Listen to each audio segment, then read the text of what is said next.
Hello tout le monde, j'espère que vous allez bien. Et oui, on enchaîne, mais qu'est-ce qui se passe? On est motivé, l'objectif là, c'est une vidéo par semaine. Allez, let's go. Pourquoi tu doutes de moi? Dès le début du tome, on retrouve Jiraiya. Enfin, Koji. Enfin, Kojiraya, le mec fier de sa blague. Qui affronte Ishiki Otsutsuki. Mais bon, c'est un combat à sens unique.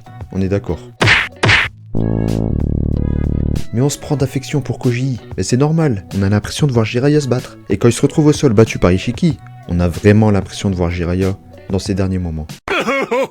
Et ça fonctionne sur moi. Bah oui, moi je suis un émotionnel. Trouvez-moi quelqu'un qui n'a pas aimé Jiraiya dans Naruto. Ce spécimen-là n'existe pas. Donc c'est pour ça aussi qu'on aime Koji. Dans la vidéo du tome 12, j'avais dit que c'était du fanservice. Bah ouais, mais ça marche sur moi aussi quand même, c'est pas grave. Et petit espoir, dedans, Koji se fait battre. Kojiraya. Bah quoi? Donc je disais petit espoir, Koji réussit à s'enfuir grâce à une technique d'invocation de crapaud. Par contre, on sait pas où il s'en va. Est-ce qu'il se retrouve à Konoha, au Mont Myoboku, je sais pas où, en Australie, à Roubaix, au Groenland, j'en sais rien.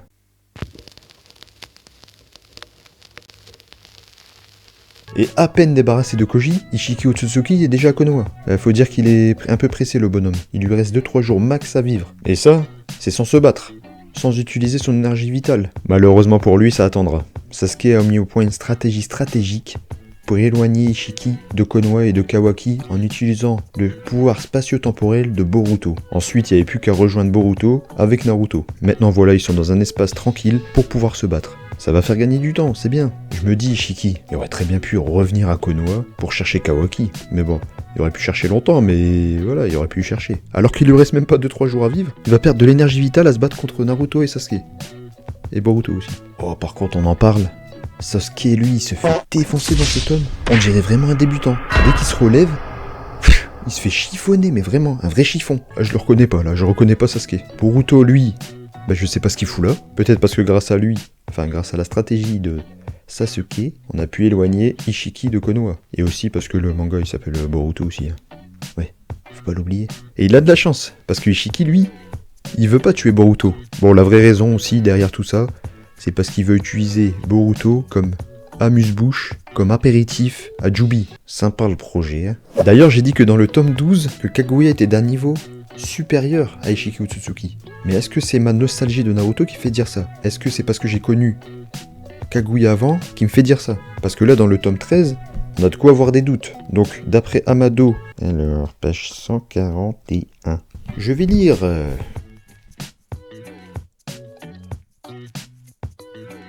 La phrase d'Amado, Kaguya était d'un rang inférieur et devait être sacrifié pour faire naître le Shinju, dit aussi l'arbre divin. Kaguya était d'un niveau inférieur. Non, elle dit pas d'un niveau, il dit d'un rang inférieur. Donc peut-être que c'est une histoire de famille, une histoire de... On connaît pas vraiment les mystères Otsutsuki, elle était peut-être pas inférieure au niveau, mais en tout cas au niveau du grade, elle était inférieure, donc elle devait être sacrifiée. Son Goku de base était d'un rang inférieur, mais il était plus fort que Vegeta. Ah, vas-y, je vais péter un plomb, mon micro il arrête pas de se déconnecter, j'arrête pas de refaire les vidéos, j'arrête pas de refaire les tournages. Bon, je disais que j'aimerais trop un spin-off sur les Otsutsuki. J'aimerais un manga dédié aux Otsutsuki. Je sais pas vous, mais moi ce serait trop stylé. Découvrir leur monde, leur façon de vivre. Et moi, je sais pas, il y a un mystère derrière eux. Ça me ferait trop kiffer. Et le tome se finit par le nouveau mode, la nouvelle transformation de Naruto, fusionné avec Kurama. Et cette transformation, elle est bien stylée. Et Kurama lui dit, t'es sûr de vouloir te sacrifier? Ouais. T'es sûr, hein? Ouais. Pas de regret, hein? Non. Mais vas-y, dépêche-toi, donne-moi ta force. Nani? Et voilà. Nouvelle transformation. Qu'est-ce que vous aviez pensé de cette transformation? Qu'est-ce que vous pensez de cette transformation? Je me dis, moi, qu'elle aurait pu apparaître contre Kaguya. Mais bon, c'est du chipotage, je sais. La vidéo touche à sa fin, j'espère que elle vous aura plu. Dites-moi ce que vous aviez ressenti avec l'arrivée d'Ishiki Otsutsuki. Est-ce que vous aviez ressenti ce même truc, cette même pression que quand Kaguya était apparu? Moi, je ressens pas ça, mais on sent quand même un petit truc parce qu'il est quand même bien puissant. Dites-le moi. Allez, moi je vous laisse. Moi, j'ai d'autres vidéos à tourner en fait.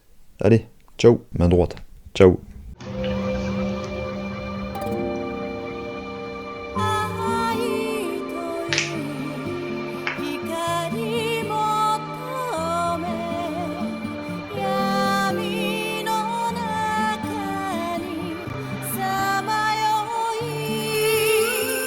you.